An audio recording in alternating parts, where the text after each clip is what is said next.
Hi అండి, నేను మీ సిక్కోలు పిల్ల. ఈరోజు మీకు చేపల పులుసు, గులివెందులు చేపల పులుసు ఎలా చేయాలో మీకు చూపించబోతున్నాను నా స్టైల్లో. ముందుగా బాండీ పెట్టుకొని 3 స్పూన్ల ఆయిల్ వేసుకోవాలి. చేపల పులుసు కాబట్టి ఒక 4 స్పూన్లు వేసుకున్నా పర్లేదు. నాన్ వెజ్కి కొంచెం ఆయిల్ ఎక్కువ ఉంటేనే బాగుంటుంది. ఆయిల్ కాగిన తర్వాత కొద్దిగా అంటే 1 స్పూను అన్నీ కలిపిన పోపులు,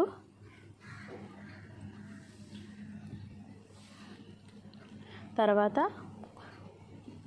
కొంచెం మెంతులు చూపిస్తున్నాను కదా వీడియోలో, ఆ కొంచెం మెంతులు అంటే చేపల పులుసుకి మంచి టేస్ట్ వస్తుందండి. దానివల్ల మెంతులు చేదంటారు కానీ మెంతులు చాలా బాగా మనకి బాగుంటాయి.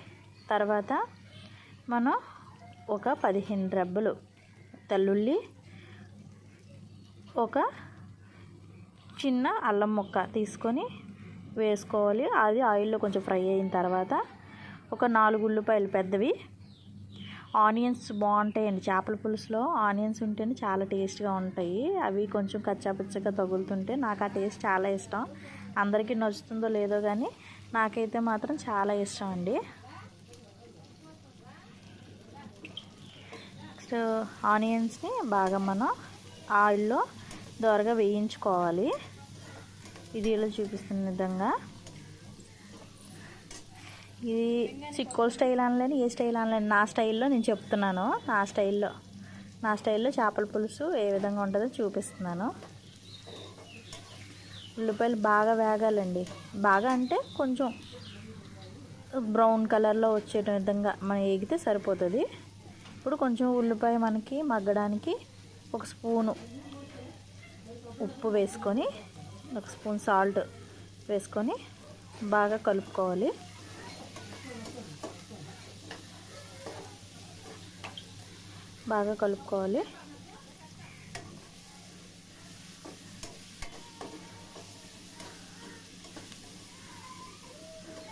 నేను ఆయిల్ కొంచెం తగ్గించానండి.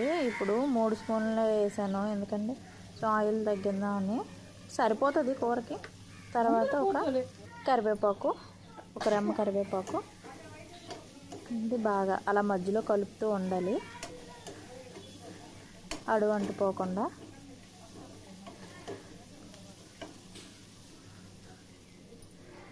కలుపుతూ ఉండాలి. అలా బాగా చూసారు కదా, ఆ విధంగా ఆ కలర్ వచ్చేంత వరకు వేయించుకొని తర్వాత మనం ఒక మీడియం సైజు 4 టమాటాలు తీసుకోవాలి. వాటిని కూడా మనం వేసుకోవాలి. టమాటాలు వేసిన వెంటనే కొంచెం ఉల్లిపాయలు టమాటాలు కలిసిన విధంగా కలుపుకున్న తర్వాత దానిలో కొంచెం 1 స్పూను పసుపు అండి. 1 స్పూన్ పసుపు. నాకు కొంచెం ఏదైనా వేసేటప్పుడు కొరవ వేయడం అలవాటు, ఆ విధంగా నేను వేసుకుంటాను. కానీ నేను చెప్పిన కొలతల ప్రకారం చూస్తే 1 స్పూను ఆల్రెడీ చేపల్లో కొంచెం సో మనం ఉప్పు పసుపు వేసి గుళ్ళిస్తాం కాబట్టి కొంచెం మనం ఇందులో 1 స్పూన్ పసుపు వేసుకొని 1 స్పూన్ సాల్ట్. ఫస్ట్ మనం ఉల్లిపాయలు వేగడానికి 1 స్పూన్ సాల్ట్ వేసాం. మళ్ళీ ఇప్పుడు టమాటాలు మగ్గడానికి 1 స్పూన్ సాల్ట్ వేసుకోవాలి. బాగా మగ్గించుకోవాలి అన్నమాట. బాగా మగ్గించుకుని మూత పెట్టుకోవాలి. ఇప్పుడు ఇది టమాటాలు అన్నీ బాగా మనకి మెత్తగా అయిపోయినంత వరకు.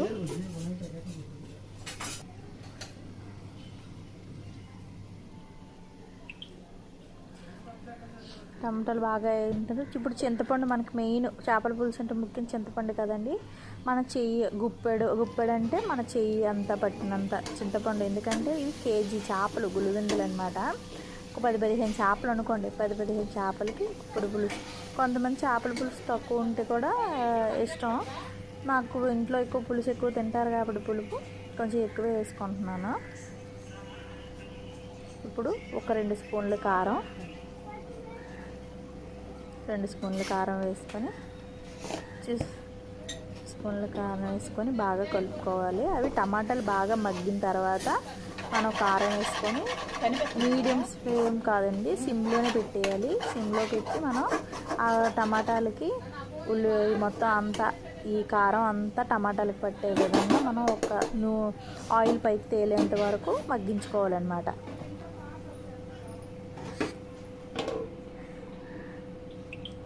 ఆయిల్ పైకి తేలేంత వరకు మగ్గించుకోవాలి. అలా మగ్గిన దానిలోనూ నెక్స్ట్ మనం చూసారా ఎలాగో ఆయిల్ పైకి తేలుతుందో, అలా ఆయిల్ తేలిన తర్వాత ముందుగా మనం కడిగి పెట్టుకున్న చేపను వేసుకోవాలన్నమాట. పెద్ద గులివెందులండి ఇవి. వేసుకొని వాటిని బాగా మనం ఆ మసాలా అంతా వాటికి పట్టే విధంగా కలపకూడదండి, చేపలు చెదిరిపోతాయి కాబట్టి బాగా గుల్లించుకోవాలి వాటిని. ఆ విధంగా నేను గుల్లిస్తున్నాను చూడండి, వీడియోలో చూసిన విధంగా ఆ విధంగా చేపలను మనం గుల్లించుకోవాలన్నమాట. అప్పుడు చేపకి కొద్దిసేపు ఆ చేపకి మసాలా అంతా పట్టాలండి. పట్టే విధంగా మనం మూత పెట్టేసి అలా కొద్దిసేపు మనం వాటిని ఉంచుకోవాలి. మసాలా అంతా పట్టింది, కొంచెం ఆయిల్ పైకి తేలుతున్నప్పుడు అది ఎక్కువసేపు మగ్గించి కూడా చేప చెదిరిపోద్ది. కొంచెం తర్వాత మనం తీసుకున్న పులుపు అంతా దాన్ని అంతా పట్టిందంగా నీట్గా చేపలు మునిగేంత వరకు పులుసుని తీసి బాగా పట్టించాలండి చేపలకి. కొంచెం లైట్గా చెదిరిపోకుండా పక్కల నుంచి కలపాలండి, మిడిల్ నుంచి కలపకూడదు. సైడ్ నుంచి చేప చెదిరిపోకుండా పక్క నుంచి అలా కలుపుకుంటూ ఉండాలి.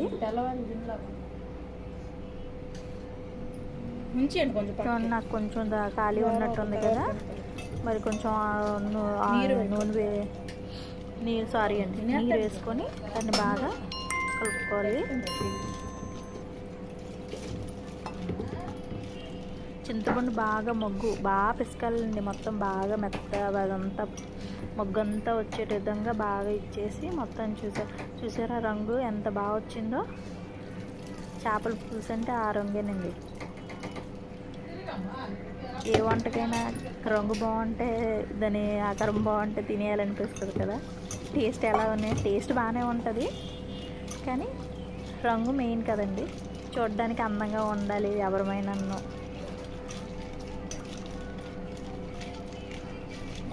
బాగా పులుపు అంతా బాగా పట్టిన తర్వాత చేప ముక్కలకి సరిపడా పులుపు వేసుకొని వీడియోస్ ఇది షార్ట్స్ పెడుతున్నానండి నాకు వీలైన మట్టుగా. మీకు ముందు ఇంకా చాలా మంచి వీడియోస్ పెడతాను. ఇప్పుడు ఈ వీడియోస్ని చూసి నన్ను బాగా ఆదరించండి. ఆ వీడియోని చూసి సబ్స్క్రైబ్ చేసుకోండి ఫ్రెండ్స్. లైక్ చేయండి, షేర్ చేయండి, సబ్స్క్రైబ్ చేయండి. ఏదో నాకు వచ్చినంతలో నేను వీడియోని ఎడిట్ చేస్తూ పెడుతున్నాను. ఇంకా ముందు మీకు ఇంకా మంచి వీడియోస్ పెడతాను. ఇంకో స్పూన్ ఇప్పుడు లాస్ట్ చూసారా, ఇది 3వ స్పూన్ అన్నమాట. అంటే మనకున్న చేపల పులుసుకి 3 స్పూన్లు ఉప్పు, 3 స్పూన్ల కారం ఖచ్చితంగా సరిపోద్దండి. స్పూన్ నింపుగా తీసుకుంటే 3 స్పూన్లు ఉప్పు, 3 స్పూన్ల కారం సరిపోద్ది.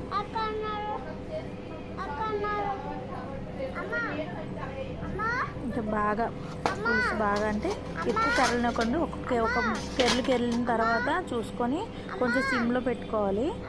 సిమ్లో పెట్టుకొని బాగా ఇదైన తర్వాత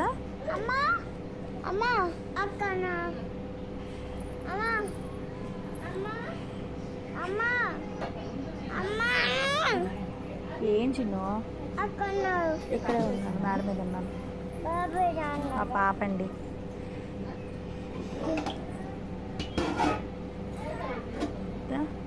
బాగా తర్వాత చూడండి వాయిస్ ఓవర్ అవ్వడానికి ఎంత కష్టపడుతున్నాను. చేపల పులుసు పెట్టాను కానీ దాన్ని వాయిస్ ఓవర్ అవ్వడానికి పైకి వచ్చాను. మా పాప వచ్చి డిస్టర్బ్ చేస్తుంది. పులుసు బాగా చూసారా బాగా కెరులుతుంది. అలా కెరులుతూ ఉండాలన్నమాట. ఇప్పుడు కొంచెం ఉప్పు కారం సరిపోయిందో లేదో చూసుకోవాలి.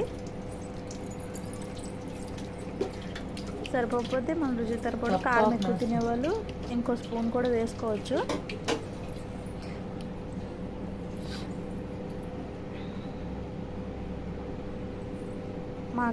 నా పరంగా అయితే సరిపోద్ది. మా అమ్మగారు వచ్చి అన్నారు ఎక్కువ స్పూన్ వెయ్యు అని చెప్పేసి. నాకైతే తెలిసి ఒక స్పూన్ మనం తీసుకున్న దానికి ఒక 3 స్పూన్లు నిండార కారం, 3 స్పూన్లు సాల్ట్ అయితే సరిపోద్దండి.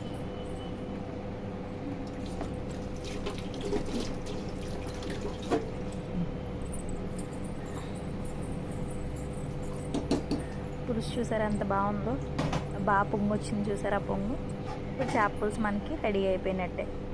దీనిలో లాస్ట్గా మనం కొంచెం ఆవు పిండి మేము రెడీ చేసుకుని అప్పటికప్పుడు ఆవాల్ని అలాగ నలిపేసి చేస్తాం. అది కూడా చూసారా మా అమ్మగారు వచ్చారు లాస్ట్లో వేస్తున్నారు చూడండి. ఆవు పిండి అనమాట. ఆవాలు బాగా నలిపేసి ఆవాలు కొంచెం లాస్ట్లో కొత్తిమీర, ఆవు పొడి వేసుకుంటే చేపల పులుసు, మెంతులు ఆవు పొడి మెయిన్ అండి, గొప్ప టేస్ట్ వస్తుందండి. ఇదే ఫ్రెండ్స్ చేపల పులుసు రెడీ అయిపోయింది.